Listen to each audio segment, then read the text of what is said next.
రెండవ భాగం ప్రారంభంలో ఆజీ ఒక చోట కూర్చుని ఉంటాడు. అదే చోట డోరా కూడా కూర్చుని ఉంటుంది. అప్పుడు ఆజీ డోరాను చూసి ఇలా అంటాడు, నువ్వు ఇక్కడ ఇలాంటి బట్టలు వేసుకోకూడదు. దానికి డోరా, కంగారు పడకు. ఇక్కడ నువ్వు తప్ప నన్నెవరూ చూడలేరు అంటుంది. అప్పుడే ఆజీ వార్తల్లో చూస్తాడు తను ఎగురుతుండగా ఎవరో ఫోటో తీశారని. అది చూసి అతను కంగారు పడతాడు. అప్పుడు డోరా, దీని గురించి నువ్వు కంగారు పడక్కర్లేదు అంటుంది. డోరాను పట్టించుకోకుండా ఆజీ తన హెడ్ ఫోన్ పెట్టుకుంటాడు. అప్పుడే డోరా వెనుక నుండి ఒక మొక్క వచ్చి ఆమెను తినడం మొదలు పెడుతుంది. డోరా ఆజీని పిలవాలని చూస్తుంది, కానీ అతనికి వినపడదు. అది చూసి డోరా ఇప్పుడు ఆజీ వైపు తన సన్ స్క్రీన్ విసురుతుంది. దానితో ఆజీ దృష్టి ఆ మొక్కపై పడుతుంది. ఇప్పుడు ఆజీని చూడగానే ఆ మొక్క చాలా వేగంగా పారిపోతుంది. కోపంతో ఆజీ దాన్ని వెంబడిస్తాడు. కానీ ఆ మొక్క చాలా వేగమైనది. ఆ మొక్క లోపల డోరా చిన్నగా అయిపోతుంది. అప్పుడు ఆజీ, డోరా, నువ్వు శక్తివంతురాలివి కదా, ఆ మొక్కలోంచి బయటకు ఎందుకు రావట్లేదు అని అరుస్తాడు. దానికి డోరా తను ఆజీకి చాలా దూరంగా ఉన్నానని చెబుతుంది. ఒక ఆత్మ యజమానికి దూరంగా ఉంటే పూర్తి శక్తిని వాడలేదు. ఇది విన్న ఆజీ, కంగారు పడకు, నేను కాసేపట్లో నీ దగ్గరికి వస్తాను అంటాడు. ఆజీ వేగంగా దూకుతూ ఆ మొక్క దగ్గరికి వెళ్తాడు. కానీ ఆ మొక్క తన ఆకులతో ఆజీ కళ్ళు మూసేస్తుంది. దాంతో అతను గోడకు గుద్దుకుంటాడు. ఆ మొక్క అక్కడి నుండి పారిపోతుంది. అది తన పాఠశాలలోకి వచ్చిందని ఆజీ చూస్తాడు. అక్కడ పాఠశాల ఉత్సవం జరుగుతూ చాలా రద్దీగా ఉంది. ఆజీ ఆ మొక్క కోసం అంతటా వెతుకుతాడు, కానీ అది అతనికి కనిపించదు. అప్పుడే ఒక చాలా పెద్ద వ్యక్తి ఆజీ ముందుకు వచ్చి గట్టిగా అరుస్తూ ఇలా అంటాడు, తన చెల్లెల్ని తిరస్కరించడానికి ఆజీకి ఎంత ధైర్యం అని. ఆ ప్రేమలేఖ ఇచ్చిన అమ్మాయి ఆ వ్యక్తి చెల్లెలు. ఇది చూసి ఆజీకి ఏమీ అర్థం కాదు. అప్పుడు ఆ వ్యక్తి తన చెల్లెలి ప్రతిభను ఆజీకి చూపిస్తాడు. అతను ఆమె ముందు కొన్ని టైల్స్ పెడతాడు. వాటిని ఆమె ఒకే దెబ్బలో పగలగొడుతుంది. అప్పుడే ఆజీకి డోరా గొంతు వినిపిస్తుంది. ఆమె చాలా దూరం వెళ్ళిపోయింది. అప్పుడు ఆ వ్యక్తి ఆజీతో, నీకు రెండో అవకాశం ఇస్తున్నాను, సరే అని చెప్పి నా యుద్ధ కళల బృందంలో చేరిపో. ఆ తర్వాత మనమందరం కలిసి మెలిసి ఉందాం. మరోవైపు ఆజీ డోరాతో మాట్లాడుతూ సరేనంటాడు. అది విని ఆ వ్యక్తి సంతోషిస్తాడు. కానీ వెనక్కి తిరిగి చూసేసరికి ఆజీ అక్కడ ఉండడు. అది చూసి అతని చెల్లెలు ఏడుస్తుంది. ఆజీ వాళ్లను పట్టించుకోకుండా వేగంగా పరిగెడుతూ వెళ్ళిపోతాడు. ఆజీ డోరాను వెతుక్కుంటూ ఒక చోటికి చేరుకుంటాడు. అక్కడ ఒక వ్యక్తి తారసపడి, నువ్వేం వెతుకుతున్నావో నాకు తెలుసు అంటాడు. అతను నీకు ఎక్కడ దొరుకుతాడో కూడా నాకు తెలుసు. నువ్వు సామాన్యుడివి కాదని, నీకు అతీత శక్తులున్నాయని నాకు తెలుసు. కానీ ఈ ప్రపంచంలో నువ్వొక్కడివే కాదు. అందుకే నాతో చేతులు కలుపు. అప్పుడు మనం కలిసి ఈ ప్రపంచాన్ని కాపాడుదాం. అప్పుడే ఆజీ ఆ అబ్బాయి వెనుక మొక్కను చూస్తాడు. వెంటనే చాలా వేగంగా అబ్బాయిపై కాలు పెట్టి ఆ మొక్క వైపు పరిగెడతాడు. వెళ్ళి దాన్ని పట్టుకుంటాడు. కానీ చూస్తే అదొక అమ్మాయి మొక్క వేషంలో ఉంది. అది చూసి ఆమెకు క్షమాపణ చెబుతాడు. అప్పుడే అతనికి మళ్ళీ డోరా గొంతు వినిపిస్తుంది. కానీ డోరా గొంతు సరిగ్గా వినిపించదు. అప్పుడే అతను డోరా వైపు నుండి వస్తున్న సంగీతాన్ని వింటాడు. ఆ శబ్దం విని పరుగెత్తుకుంటూ ఒక చోటికి వస్తాడు. అక్కడ కొందరు ప్రదర్శన ఇస్తున్నారు. అక్కడ చాలా రద్దీగా ఉన్న ఆజీ ముందుకు వెళ్తాడు.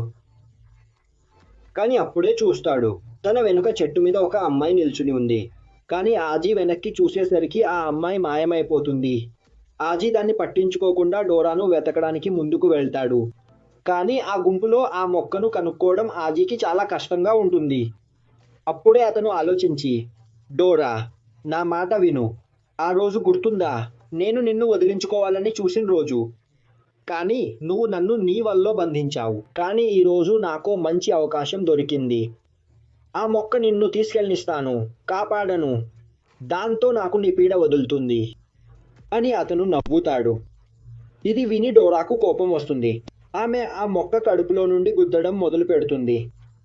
దానివల్ల ఆ మొక్క వేసుకున్న ఆ వేషం పైనుండి జారిపోతుంది. ఆజీ ఆమెను చూస్తాడు. తర్వాత ఆ మొక్క దగ్గరికి వెళ్ళి, అయితే డోరా, నేనింకా దగ్గరికి రావాలా? అప్పుడే డోరా నిజ రూపంలోకి వచ్చి ఆ మొక్క నోరు తెరిచి బయటకు వస్తుంది. ఆమె చాలా కోపంగా ఉంటుంది. ఇక ఆ మొక్కను దారుణంగా కొట్టడం మొదలు పెడుతుంది. దాంతో ఆ మొక్క పరిస్థితి పాడవుతుంది. ఇప్పుడు ఆ మొక్క అక్కడి నుండి పారిపోతుంది. అప్పుడే ఆ మొక్క ఆత్మ పరిగెత్తుకుంటూ తన యజమాని దగ్గరికి వెళ్తుంది. ఆజీ దాని యజమానిని కూడా చూసి ఇలా అంటాడు, ఇక కంగారు పడకు డోరా, మనం వాడిని కనుక్కున్నాం. డోరాకు ఆ మొక్క మీద చాలా కోపం వస్తూ ఉంటుంది. ఆమె దానిపై దాడి చేయడానికి ముందుకు వెళ్తుంది. అప్పుడే ఆ అమ్మాయి తన మొక్క ఆత్మతో మాట్లాడకుండా అక్కడి నుండి వెళ్ళిపోతుంది. డోరా కోపంతో వెనుక నుండి దాడి చేయబోతుంది. కానీ ఆ అమ్మాయి మాయమైపోతుంది. అది చూసి ఆజీ ఆశ్చర్యపోతాడు. ఆజీ డోరా దగ్గరికి వచ్చి శాంతపరచాలని చూస్తాడు. కానీ డోరా చాలా కోపంగా ఉంటుంది. అప్పుడే ఆజీ, అంత కోపం వద్దు, మనం ఆ అమ్మాయిని తక్కువ అంచనా వేయకూడదు అంటాడు. అప్పుడు డోరా, ఆ అమ్మాయి కూడా ఒక సంజ్ఞర్ అంటుంది. ఆజీ, అవును నాకు తెలుసు అంటాడు. ఎందుకంటే ఏ సాధారణ వ్యక్తి ఆత్మలను చూడలేడు. కానీ ఆ మొక్క నీ దగ్గరికి వచ్చి నిన్ను తినాలని చూసింది. అంటే అదొక మొక్క ఆత్మ. కానీ ఇక్కడ అసలు ప్రశ్న, ఆ మొక్క మన నుండి పారిపోతున్నప్పుడు దాని యజమాని ఎక్కడుంది? బహుశా దాని యజమాని అదే చోట ఉండి ఆ మొక్క ఒక వలయంలో తిరుగుతూ ఉండవచ్చు. ఎందుకంటే యజమానికి దూరంగా వెళ్ళాక ఆత్మ తన శక్తిని ఉపయోగించలేదు. ఇది విని డోరా, ఆజీ నువ్వు మంచి గూఢచారివి కాగలవు అంటుంది. అప్పుడు ఆజీ, ఆ అమ్మాయి బట్టలు చూసి మనం చెప్పొచ్చు అంటాడు. ఆమె ఒక విద్యార్థిని, కానీ ఆమె దుస్తులు చాలా ఖరీదైనవి. దీన్ని బట్టి ఆమె ధనిక కుటుంబానికి చెందినదని తెలుస్తోంది. ఇంకా నేను గమనించాను, ఆమె చెవిపోగు మీద గులాబీ చిహ్నం ఉంది. అది మన పాఠశాల చిహ్నం కూడా.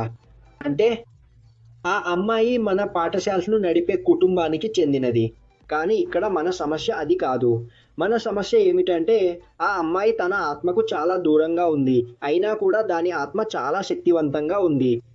కాబట్టి మనం ఇక్కడ దాని బలాన్ని అంచనా వేయలేము. ఇదంతా విని డోరా అక్కడ చాలా సంతోషపడి ఆజీ నిజంగా ఒక మంచి గూఢచారి అని అంటుంది. అప్పుడు ఆజీ, నేనిక్కడ గూఢచారి పనేమీ చేయలేదు అంటాడు. ఈ ప్రదేశానికి రాకముందే నేను ఆ అమ్మాయిని గమనించాను. ఇప్పుడు ప్రిన్సిపాల్ కార్యాలయంలో ఆ అమ్మాయి ప్రిన్సిపాల్కి ఈ విషయాలన్నీ చెబుతున్నట్లు చూపిస్తాడు. ఈ అందమైన ప్రిన్సిపాల్ నవ్వుతూ మాట్లాడుతుంది.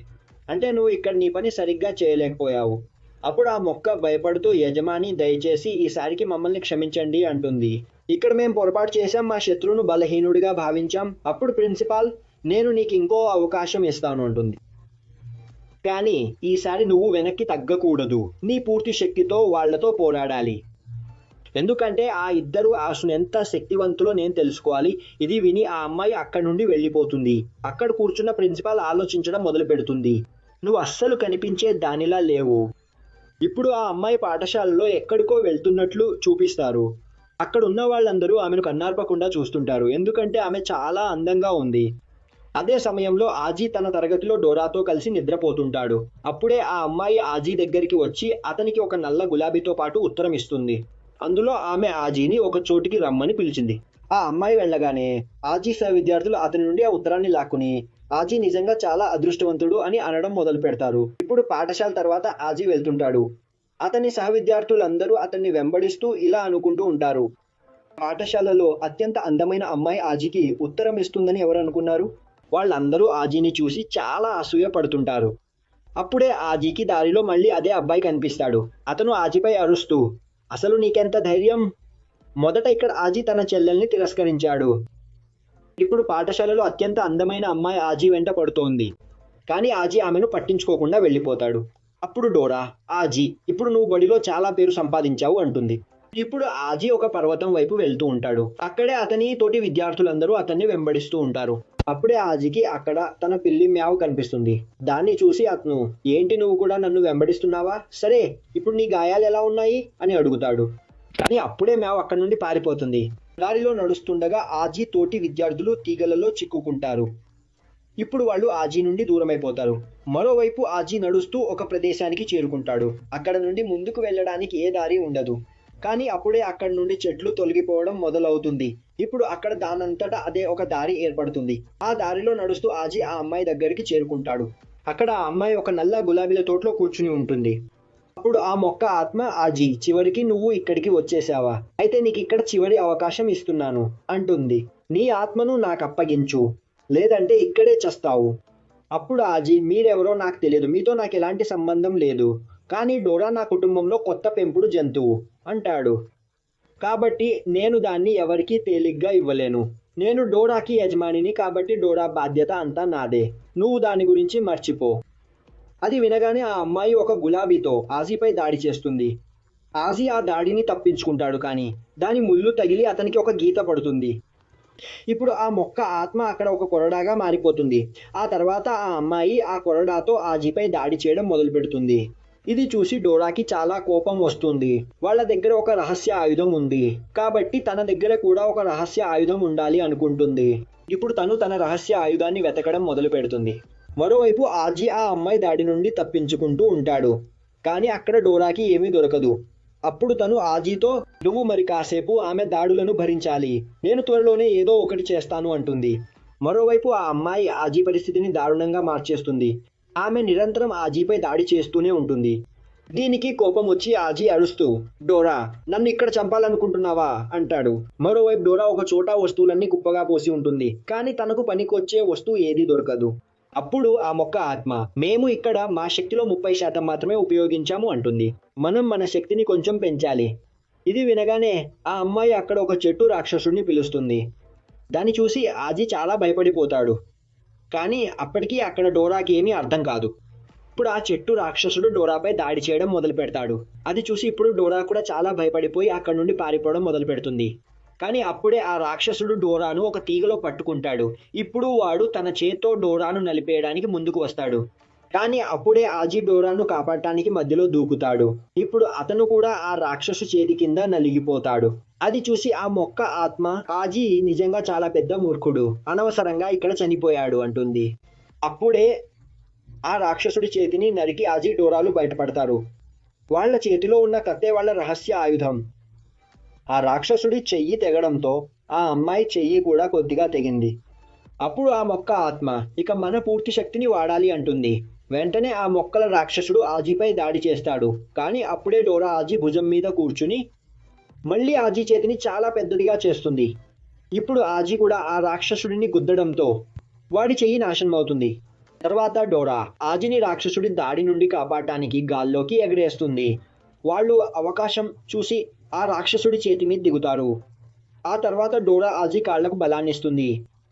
దీంతో ఆజీ వేగం బాగా పెరుగుతుంది. తర్వాత ఆజీ తన వేగంతో ఆ కత్తితో రాక్షసుడిని నరకడం మొదలు పెడతాడు. అతను ఆ రాక్షసుడిని ముక్కలు ముక్కలుగా నరికేస్తాడు. అది చూసి ఆ మొక్క ఆత్మ ఆశ్చర్యపోతుంది. డోరా చాలా సంతోషపడి ఆజీ దగ్గరికి వెళ్ళి, నీకు యుద్ధ విద్యలు వచ్చని నాకు తెలియదే అంటుంది. దానికి ఆజీ, లేదు, నాకు యుద్ధ విద్యలు రావు అంటాడు. ఈ కత్తి వాడకం నేను కూరగాయలు కోసి నేర్చుకున్నాను. అప్పుడే ఆ అమ్మాయి రాక్షసుడి దగ్గరికి వచ్చి దాన్ని తాకి మాయం చేస్తుంది. ఇది చూసి డోరా కోపంతో అవకాశం దొరకగానే ఆ అమ్మాయిపై కత్తితో దాడి చేస్తుంది. ఇక ఇక్కడితో ఈ అద్భుతమైన భాగం ఇక్కడితో ముగుస్తుంది.